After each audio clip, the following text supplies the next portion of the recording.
पहिली ते 5वी ह्या पिरियडमध्ये हिंदी हवी का नको, तिथून हा वाद चालू झालेला आहे. हिंदी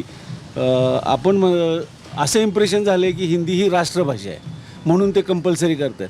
पण मग महाराष्ट्रामध्ये किंवा महाराष्ट्रापर्यंत का, साऊथला का ते कंपल्शन नाही आहे? आपण इंडियन आहोत तर आम्हाला हिंदी तर यायलाच पाहिजे आणि महाराष्ट्रात राहतो तर मराठी तर यायलाच पाहिजे. त्याच्याबद्दल मला काय बोलायचं नाही, कारण हिंदी हा विषय सर्वांना पण ते पण आलं पाहिजे. माझा कुठल्याही भाषेवर किंवा ह्याच्यावरती अजिबात हे नाही आहे, म्हणजे काय म्हणतात त्याला, ते विरोध नाही आहे. ही हिंदी शिकणं यांनी मराठीवर कुठेतरी अतिक्रमण होतं आहे असं वाटतं का? अजिबात नाही. इतकी लेचीपेची भाषा नाही ना मराठी. इतक्या वर्षापासून इंग्लिश मिडियम स्कूल चालू आहे. मी स्वतः इंग्लिश मिडियममध्ये टाकलं मुलांना.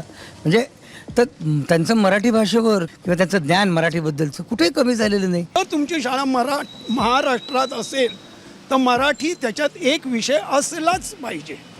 मग मराठी शाळेमधनं हिंदी आल्याने मराठी कशी काय निघून जाईल?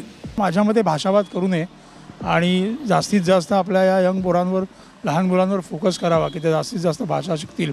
याच्याने काही फरक पडेल असं अजिबात वाटत नाही आहे. माझं मत असं आहे की लहान मुलांवरती कंपल्शन नको आहे. आपण त्यांना खेळीमेळीने सगळ्या गोष्टी शिकवू शकतो.